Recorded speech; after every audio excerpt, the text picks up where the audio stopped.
मौका दिया है। अरे तो पहले वो तुम्हारी परीक्षा लेगा कि तुम उस लायक हो या नहीं हो।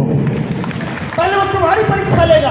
अरे जिसको मैं अपनी पदवी इस पृथ्वी पर दे रहा हूं, जो हमारे बनाए हुए बंदे के जीवन को बचाएगा, क्या वो इस लायक है?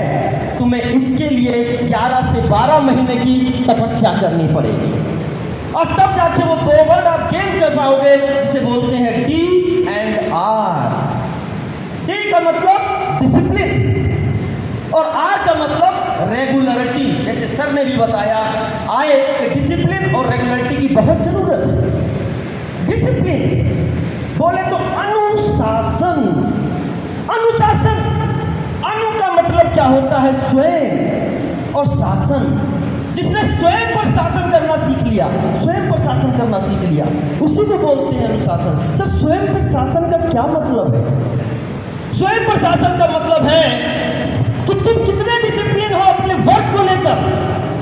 तुम्हारे सोने में अनुशासन होना चाहिए, तुम्हारे जगने में अनुशासन होना चाहिए, तुम्हारे पढ़ने में अनुशासन होना चाहिए, तुम्हारे हर एक्टिविटी में जो तुम्हें असाइन किया गया है उनमें अनुशासन होना चाहिए, तुम्हारे रिवीजन में अनुशासन होना चाहिए, तुम्हारे क्वेश्चन प्रैक्टिस में अनुशासन होना चाहिए, तुम्हारे क्लास को रेगुलर अटेंड करने में अनुशासन होना चाहिए। और केवल अनुशासन नहीं, रेगुलरिटी के साथ। कुछ बच्चे क्या करते हैं ना, 2-3 दिन बहुत मेहनत से पढ़ लेंगे, फिर आराम करने लग जाएंगे, खत्म, ब्रेक डाउन।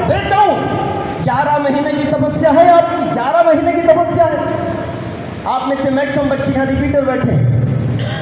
जब आप नीट का एग्जाम दे रहे थे ना, आज आप यहीं इसलिए बैठे हैं क्योंकि आज आपको आपका गोल नहीं मिल पाया या आप अपने गोल के बहुत क्लोज जाते जाते रह गए। जब आप एग्जाम दे रहे थे तब आपको पूरा रिकम याद आ रहा था पिछले साल का कि आपने क्या क्या किया है, आपसे क्या क्या गलतियां हुई हैं।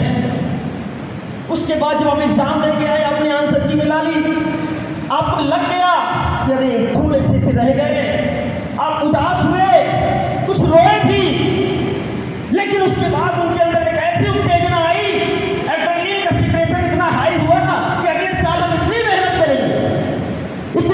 करेंगे कि 700+ हमारे होंगे, मैं रैंक के साथ लाके दिखाऊंगा।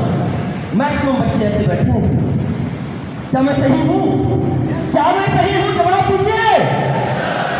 लेकिन इस सफर में जब आप दौड़ेंगे ना, आज सभी लोग हाइपर एक्साइटेड हैं, लेकिन 1-2 महीने के बाद वो एक्साइटमेंट जो है कम होने लगेगी। कुछ बच्चे, अरे यार अब तो हो चुका, मैं कैसे करूं? मैं एग्जाम्पल देता हूं।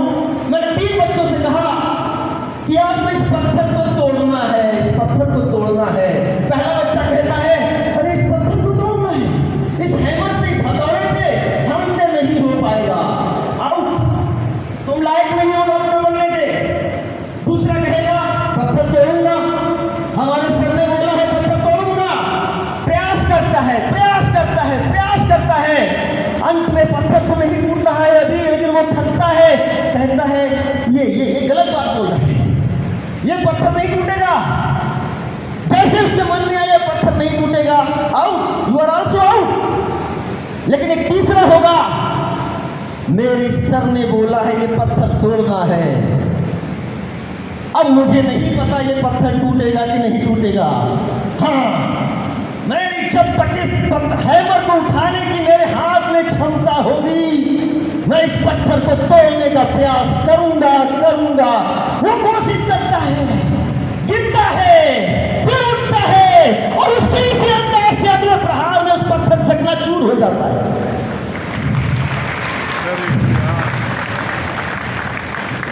अरे एक गुरु ने तुमको बोला है बेटा इस क्लास को करना है, उस गुरु ने तुमको बोला है तुम्हें इस रास्ते चलना है। अरे कांटे आ रहे हैं तो भी चलो, क्योंकि तुम्हारे गुरु ने बोला है, वो तुम्हारा भविष्य देखना जानता है, तुम अपना कल देखना नहीं जानते, वो तुम्हारे भविष्य को देख के बता रहा है। अरे 100 नंबर से आप भी जिस बैच में पढ़ने जा रहे हो उसी बैच की बात करता हूँ। क्लास में बताऊंगा, 100 नंबर से 610 नंबर का सफर भी बच्चे ने किया है, सफर किया है। बहुत सारे एग्जाम्पल्स आपके सामने सब लोग लेकर आएंगे, आपको चलना है। एक फ्रेशर बच्चा होता है और एक रिपीटर बच्चा होता है। रिपीटर बच्चा जो होता है ना, रिपीटर बच्चा अभी घर पे पढ़ेगा, पिछले साल ये सर ने ये पढ़ाया, इस साल ये सर ये पढ़ा रहे हैं, उसकी टेबल पे किताबें बिछ जाती हैं। अब वो देखता है, अच्छा इन्होंने ऐसा पढ़ाया, इन्होंने ऐसा पढ़ाया, नहीं साहब, अब जो तुम्हें पढ़ा रहे हैं ना, उन्हीं को तुम्हें फॉलो करना है।